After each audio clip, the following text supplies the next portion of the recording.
Good morning and welcome to the 21st of September Smart Financial Planning Review of the Weekend Papers. This weekend there's been an enormous amount of coverage about how we're going to reduce the country's debt. And there's a variety of things that have been proposed, and unfortunately most of these proposals are targeted at what would classically be called Middle England. Firstly, there's been a proposal that the middle classes, as referred to in the papers, should stand a much bigger proportion of the cost of university fees than they do at present.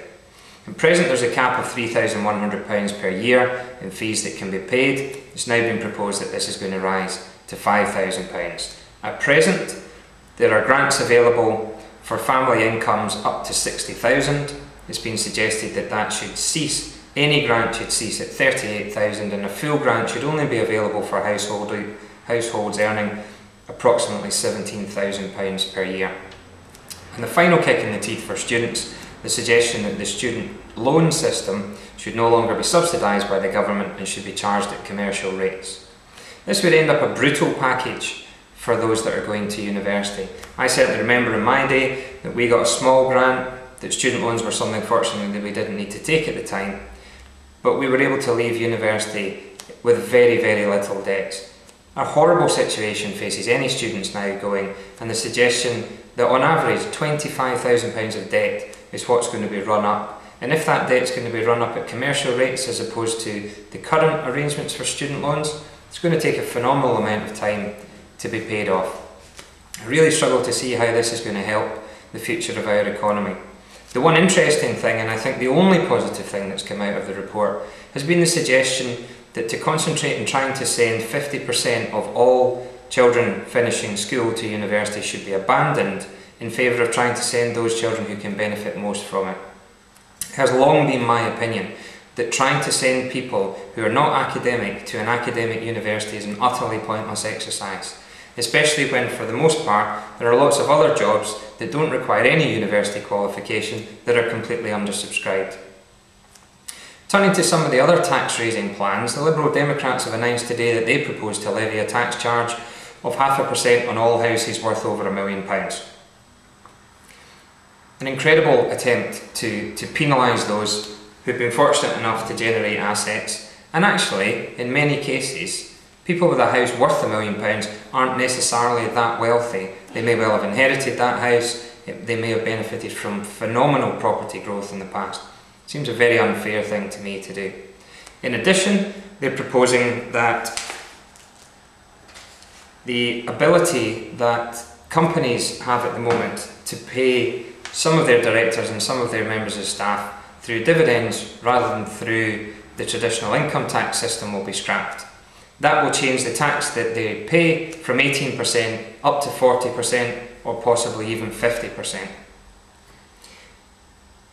The third area that caught my eye this weekend was the fact that unemployment in the UK has hit the highest level for 14 years.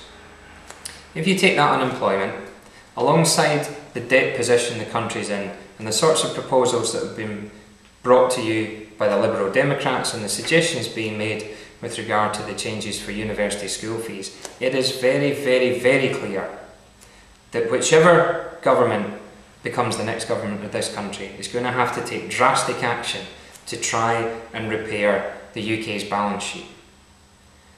In a financial planning sense, what does this mean? Well, it may create some opportunities. Pensions have always been a fantastic way to avoid paying the tax that you would otherwise be due. Although, as I'm sure you will have followed in one of my previous briefings, it's much more difficult for that to happen in many cases now because of the caps that are being put in place.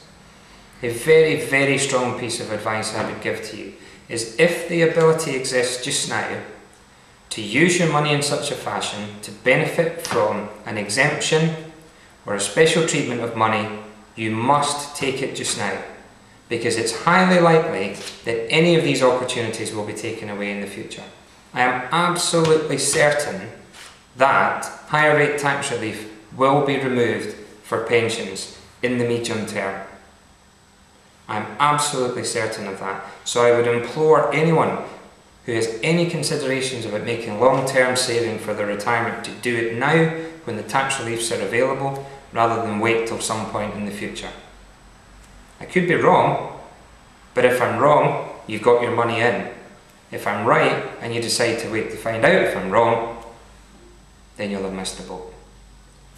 This is going to become an increasingly important theme throughout the rest of our video blogs, and I will be looking to see the tax proposals and such like that are out there. But I would emphasise it again, if it's available just now, bite the hand off it, because almost certainly all of these things will be looked at and tried to be shut down in the near future. That's us for this week. I'm going on holiday for the next 3 weeks, so the next video blog will be on October the 19th. Look forward to updating you then.